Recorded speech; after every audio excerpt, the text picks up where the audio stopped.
IMF এর তরফে recent যে রিপোর্ট প্রকাশ পেয়েছে সেখানে দেখা যাচ্ছে ইন্ডিয়া কিন্তু ফোর্থ লার্জেস্ট ইকোনমি থেকে ড্রপ করে সিক্সথ পজিশনে কিন্তু পৌঁছে গেছে। যেখানে ভারত কিন্তু দুনিয়ার থার্ড লার্জেস্ট ইকোনমি হওয়ার স্বপ্ন দেখছিল, সেখানে হঠাৎ করে ফোর্থ থেকে সিক্সথ পজিশনে চলে আসা কি তাহলে ভয়ঙ্কর কোনো একটা ইকোনমিক ক্র্যাশকে ইঙ্গিত দিচ্ছে? বিভিন্ন জায়গা থেকে কিন্তু এটা নিয়ে প্যানিক করা শুরু করেছে। কিন্তু এই বিষয়টা নিয়ে ডিপ অ্যানালিসিস করলে কিন্তু দুটো কারণ এর পেছনে উঠে আসে, আর সেটা কোনো ইকোনমিক ক্র্যাশকে ইঙ্গিত দেয় না। এর প্রথম কারণ হচ্ছে ডলারের সাপেক্ষে রুপির কিন্তু ক্র্যাশ করা। আমরা এখন দেখতে পাচ্ছি ডলারের সাপেক্ষে রুপি কিন্তু প্রচুর পরিমাণে ডেপ্রিসিয়েট করছে, অনেকটা নিচে অবস্থান করছে।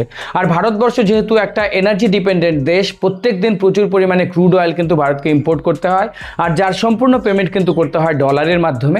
সেহেতু কিন্তু ভারতের অর্থনীতিতে তার বিশাল একটা প্রভাব পড়েছে, আর আরবিআই কিন্তু খুব কশিয়াসলি এটার দিকে মনিটর করছে।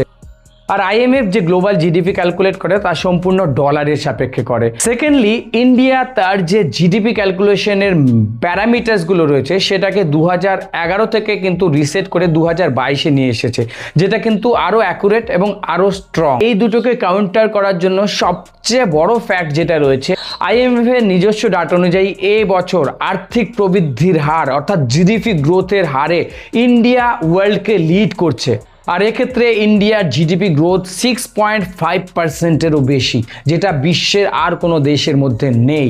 আমেরিকা, চায়না যেখানে 4%-এরও নিচে রয়েছে, সেখানে ইন্ডিয়ার গ্রোথ কিন্তু 6.5%-এর উপরে। আর এটা ইন্ডিকেট করছে ইন্ডিয়া কিন্তু ইকোনমিক ক্র্যাশের মধ্যে দিয়ে যাচ্ছে না, ইকোনমিক ডাউনফলের মধ্যে দিয়ে যাচ্ছে না, বরং আরও স্ট্রংলি কিন্তু গ্রো করছে।